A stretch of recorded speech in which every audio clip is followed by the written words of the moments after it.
में हम जानेंगे एरे के बारे में, जैसे कि एरे क्या होता है, प्रोग्रामिंग में एक्चुअली एक एरे को क्रिएट कैसे किया जाता है, और उसके बाद एक्चुअल एरे को प्रिंट कैसे किया जाता है, ऐसे ही बहुत कुछ। तो सबसे पहले हम देखेंगे एक्चुअल एरे होता क्या है। जैसे कि आप स्क्रीन पर देख सकते हैं, an array is a collection of data items of same data type that are stored in continuous memory location. इसका मतलब क्या है, array collection of data items है जो कि सेम डेटा टाइप के हैं, मतलब सेम डेटा टाइप के एलिमेंट्स एक कलेक्शन में जब स्टोर्ड होते हैं उसको एरे कहते हैं। जैसा कि आप स्क्रीन पर देख सकते हैं, ये एक एरे है, इन सब का डेटा टाइप एक ही है, इंटीजर डेटा टाइप, और ये एक कलेक्शन में स्टोर्ड है। उसके बाद continuous memory location. Continuous memory location क्या होता है, मतलब एक के बाद एक के बाद एक, जैसे कि आप देख सकते हैं 2 के बाद 3, 3 के बाद 4, 4 के बाद 5, मतलब एक के बाद एक, बीच में कोई गैप नहीं आ सकता। इसे ही हम कंटिन्यूअस मेमोरी लोकेशन कहते हैं। Next, array are a linear data structure that uses index system to organize data. मतलब एरे एक इंडेक्स सिस्टम को यूज़ करता है। जैसा कि आप देख सकते हैं फर्स्ट एलिमेंट में 2 है, यहाँ पे हम इंडेक्स होता है 0, सॉरी फर्स्ट एलिमेंट 2 है, यहाँ पे इसका इंडेक्स है 0, सॉरी इसका हम थोड़ा छोटा कर लेंगे, इसका इंडेक्स है 0, और इसके बाद इसका इंडेक्स है 1, इसका इंडेक्स है 2, इसका इंडेक्स है 3, इसका इंडेक्स है 4, इसका इंडेक्स है 5, और इसका इंडेक्स है 6, इसका इंडेक्स है 7। ऐसे ही एरे एक इंडेक्स सिस्टम को फॉलो करता है जिसकी मदद से वो डेटा को एक्सेस करता है। ये हम बाद में सीखेंगे, अभी आप जान लीजिए कि ये होता है इंडेक्स। जैसे कि फर्स्ट का 0, सेकंड का 1, थर्ड का 2, यहाँ पे कुछ भी डेटा दे सकता है। तो हमने जान लिया एरे एक्चुअल में होता क्या है।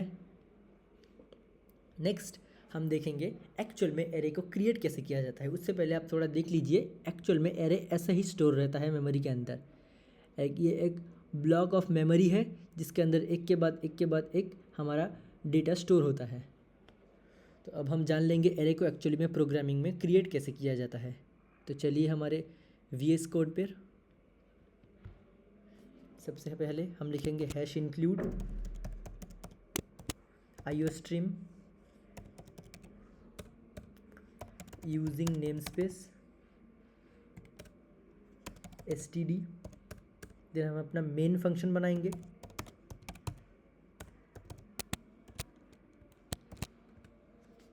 इस मेन फंक्शन के अंदर हम अपना एरे डिफाइन करेंगे। एरे बनाने के लिए सबसे पहले हमें एरे का डेटा टाइप देना पड़ता है। जैसे कि हम बना रहे हैं इंटीजर डेटा टाइप का एरे, तो हम दे देंगे इंट।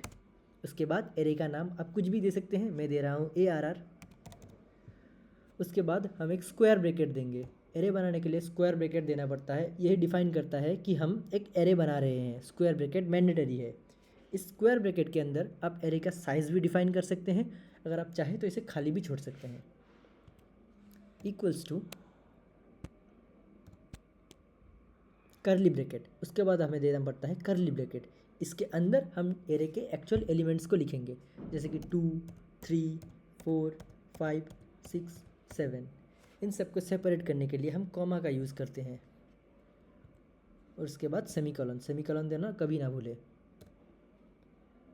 जैसे कि आप देख सकते हैं आपका एरे क्रिएट हो चुका है। बस अब इसको अगर आप एक एक एलिमेंट को एक्सेस करना चाहते हैं तो आप सिंगल एलिमेंट को भी एक्सेस कर सकते हैं, या फिर आप एक लूप की मदद से सबको एक साथ एक्सेस भी कर सकते हैं। हमें सबसे पहले सिंगल एलिमेंट को एक्सेस करके देखेंगे। cout की मदद से हम C++ में एलिमेंट्स को प्रिंट करते हैं, तो कर देंगे cout, और एरे का 0th इंडेक्स प्रिंट कर देंगे। अब आप सोचेंगे ये चीज़ क्या है, एरे का 0th इंडेक्स। एक्चुअल में यहाँ पे हो रहा है, हमने अगर हम एरे का कोई एक एलिमेंट एक्सेस करना चाहते हैं तो उस चीज़ के लिए हम लिखते हैं एरे का नाम, स्क्वायर ब्रैकेट, और उसके अंदर इंडेक्स वैल्यू, उस एलिमेंट का इंडेक्स वैल्यू। जैसा कि हमने पहले देखा था, हम देख सकते हैं यहाँ पर, जैसा कि हमने पहले देखा था, यहाँ पर हम अगर इस 2 डेटा को एक्सेस करना चाहते हैं तो हम इसके इंडेक्स को यूज़ कर सकते हैं। जैसे कि इसका इंडेक्स है 0, फर्स्ट एलिमेंट का इंडेक्स वैल्यू है 0, सेकंड का 1, ऐसे ही हम 1 को यूज़ करके 3 डेटा को एक्सेस करते हैं। यहाँ पे डेटा कुछ भी हो सकता है, लेकिन इस इंडेक्स का वैल्यू 1 ही रहेगा। सो ऐसे ही हम यहाँ पर एरे के 0 इंडेक्स की मदद से इस 2 को एक्सेस कर सकते हैं। और इस 2 को एक्सेस करने का फॉर्मूला क्या है, एरे का नाम और स्क्वायर ब्रैकेट और उसके अंदर हम इंडेक्स की वैल्यू देंगे। जैसा कि हम फर्स्ट इंडेक्स मतलब 0th इंडेक्स से शुरू कर रहे हैं तो 0 दिया है। इसको प्रिंट करके देखेंगे, हमने सेव कर लिया और अब इसको रन करके देखेंगे। जैसा कि आप देख सकते हैं हमारे यहाँ पे 2 प्रिंट होकर आ चुका है, इसका मतलब है फर्स्ट एलिमेंट प्रिंट होकर आ चुका है। आप ऐसे ही चाहे तो बाकी एलिमेंट्स को भी प्रिंट कर सकते हैं। हम लिख लेंगे सी आउट एरे ऑफ 1 इंडेक्स, ऐसे ही हम कॉपी कर देंगे। यहाँ पे लिख देंगे 2, यहाँ पे लिख देंगे 3, यहाँ पे लिख देंगे 4। अब हम इसको सेव करेंगे और रन करेंगे। जैसा कि आप देख सकते हैं यहाँ पे 2 3 4 5 6, यहाँ पे बीच में कोई गैप नहीं है क्योंकि हमने कोई गैप दिया नहीं है। हम यहाँ पे एक गैप भी दे सकते हैं। सो आप ऐसे ही कर सकते हैं। अब हम नेक्स्ट जानेंगे लूप की मदद से कैसे प्रिंट करते हैं। सो उससे पहले हम इसको एक और बार ब्रीफली एक्सप्लेन कर देते हैं, क्योंकि जो लोग बिगिनर हैं उनको शायद से समझ ना आया हो, इसीलिए हम थोड़ा सा जान लेते हैं हमने एक्चुअली में यहाँ पे जाना क्या। सो हम जाते हैं हमारे स्क्रीन पे। जैसा कि हमने देखा कि एक्चुअल में एरे होता है एक कंटिग्यूअस ब्लॉक ऑफ मेमोरी, जहाँ पे एक के बाद एलिमेंट स्टोर होता है और हम उन एलिमेंट्स को एक्सेस कर सकते हैं उनके इंडेक्स वैल्यू से। इंडेक्स क्या होता है? इंडेक्स जैसे कि फर्स्ट ब्लॉक ऑफ मेमोरी को जीरोथ इंडेक्स रिप्रेजेंट करता है, सेकंड को 1, थर्ड को 2। ऐसे ही हमारा इंडेक्सिंग स्टार्ट होता है 0 से, कभी भी इंडेक्सिंग 1 से स्टार्ट नहीं होता। आप चाहे तो 1 से शुरू कर सकते हैं, लेकिन प्रोग्रामिंग के अंदर हमेशा 0 से ही स्टार्ट किया जाता है। आप चाहे तो 1 को यूज़ कर सकते हैं, लेकिन 0 को यूज़ करने का कुछ रीज़न है जो हम आगे जाकर जानेंगे। तो इसीलिए अभी के लिए हम 0 ही यूज़ करेंगे, 0 से ही इंडेक्सिंग को स्टार्ट करेंगे। अभी के लिए बस आप इतना जानिए, ये हमारा एरे है। एरे के अंदर ये हमारे एलिमेंट्स हैं जो कि कंटिग्यूअस फॉर्म में स्टोर्ड है, और ये हमारे इंडेक्सेस है जिनकी मदद से हम इन एलिमेंट्स को एक्सेस कर सकते हैं। सो हमने शायद से थोड़ा सा बेसिक चीज़ जान लिया है, तो हम अपने VS कोड की स्क्रीन पर जाएंगे। आपने यहाँ पे देखा है हमने एक एक एलिमेंट को कैसे प्रिंट किया है। अब हम जानेंगे फॉर लूप की मदद से हम इसको कैसे एक ही साथ सबको प्रिंट कर सकते हैं, क्योंकि अगर हमारा एरे बड़ा हो गया, शायद यहाँ पे तो 5-6 एलिमेंट्स है, अगर हमारे पास 1000 एलिमेंट्स का एरे है, तो फिर हम सिंगल एलिमेंट्स का यूज़ करके तो एरे नहीं बना सकते। सो हम फॉर लूप का यूज़ करके एरे बनाएंगे। इस मोमेंट पे मैं एज्यूम कर रहा हूँ आपको फॉर लूप के बारे में पता ही होगा। नहीं पता तो आप फॉर लूप के बारे में थोड़ा बहुत जान सकते हैं, या फिर मैं इसी वीडियो में थोड़ा बहुत फॉर लूप के बारे में बता देता हूँ। फॉर लूप को लिखने के लिए सबसे पहले हम लिखते हैं for, then data type int, जो कि आई का डेटा टाइप है। Okay, I equals to 0। I equals to 0 मतलब ये हमारे लूप का इनिशियल स्टेज बता रहा है। I should be less than array का साइज़।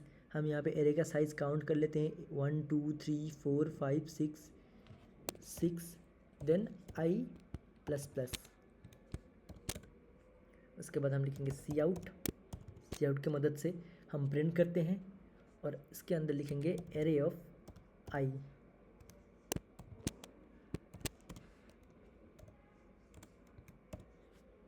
यहाँ पे जिन लोगों को, मैं अज्यूम कर रहा हूँ आप लोगों को फॉर लूप का फॉर्मूला पता ही होगा, फॉर लूप कैसे लिखते हैं और फॉर लूप का लॉजिक क्या है। तो मैं फॉर लूप के और डीप डाउन में नहीं जा रहा हूँ, मैं इसके अंदर जो लिखा है उसके बारे में बता देता हूँ। यहाँ पे हमने लिखा है सी आउट, जो कि प्रिंट करने के लिए यूज़ कर रहे हैं। और जैसा कि मैंने बताया था, हम एरे का नाम लेंगे, स्क्वायर ब्रैकेट के अंदर इंडेक्स वैल्यू को देंगे, तो हम उस इंडेक्स एलिमेंट को एक्सेस कर सकते हैं। तो यहाँ पे हमने उस इंडेक्सिंग की जगह आई दिया है। जैसा कि आपको पता ही होगा, फॉर लूप में सबसे पहले आई का वैल्यू इनिशियल स्टेज में 0 है, तो फिर यहाँ पर फर्स्ट स्टेज में एरे ऑफ 0 के लिए होगा। तो एरे ऑफ 0 का वैल्यू हमें क्या है 2, तो सबसे पहले 2 प्रिंट होगा, देन लूप फिर से रन होगा, जहाँ पे एरे आई का वैल्यू इंक्रीमेंट हो चुका है आई प्लस प्लस, मतलब आई का वैल्यू अब होगा 1। तो एरे ऑफ 1 का वैल्यू क्या होगा, एरे ऑफ 1 का वैल्यू होगा 3। हम वहाँ पे स्क्रीन चेंज करके हम अच्छे से समझ लेते हैं। यहाँ पर आप देख सकते हैं सबसे पहले हम लिख लेंगे एरे हमारा एरे है ये, और एरे ऑफ आई। सबसे पहले हमारा आई का वैल्यू क्या होगा, सबसे पहले हमारा आई का वैल्यू होगा 0। सो आई का वैल्यू यहाँ पे होगा एरे ऑफ आई मतलब 1, एरे ऑफ आई मतलब 0, 0 का वैल्यू क्या है 2, तो फिर हमारा 2 प्रिंट हो जाएगा। देन आई का वैल्यू इंक्रीमेंट होगा आई प्लस प्लस, जैसा कि हमने कंडीशन में देखा ही था। अब चाहे तो एक और बार देख सकते हैं, यहाँ पर देख सकते हैं आई प्लस प्लस मतलब आई का वैल्यू, आई प्लस प्लस का मतलब होता है I equals to I plus 1। So array का वैल्यू इंक्रीमेंट हो रहा है आई प्लस प्लस करके। सो नेक्स्ट टाइम आई का वैल्यू होगा 2, नेक्स्ट टाइम होगा 1, एरे ऑफ 1, एरे ऑफ 1 का वैल्यू क्या है 3। सो अब हम 3 को प्रिंट कर देंगे। नेक्स्ट आई का वैल्यू इंक्रीमेंट होके हो जाएगा 2, 2 के लिए एलिमेंट क्या है 4, सो हम 4 को प्रिंट कर देंगे। नेक्स्ट टाइम 5, नेक्स्ट टाइम 6, ऐसे करते करते करते करते हमारा सब एलिमेंट प्रिंट हो जाएगा फॉर लूप की मदद से। हम इसको वेरीफाई भी कर सकते हैं रन करके। सेव कर लिया, अब हम करेंगे रन। जैसे कि आप देख सकते हैं 2, 3, 4, 5, 6, 7 हमारे एरे के सारे एलिमेंट्स प्रिंट होकर आ चुके हैं। सो आई थिंक हमने एरे के बारे में थोड़ा सा बेसिक्स कवर कर लिए हैं, जैसे कि एरे क्या होता है, एरे को एक्चुअली क्रिएट कैसे किया जाता है, और उस एरे के एलिमेंट्स को एक्सेस कैसे किया जाता है इंडिविजुअली और सबको एक साथ लूप की मदद से। ये सब हमने जान लिया है। आई थिंक अब आपको थोड़ा सा बेसिक आइडिया हो चुका है एरे के बारे में। अब आप बाकी के एडवांस टॉपिक जान सकते हैं एरे के बारे में नेक्स्ट वीडियोज़ में। सो आज के लिए बस इतना ही, मिलते हैं नेक्स्ट वीडियो में। Till that keep learning, keep watching.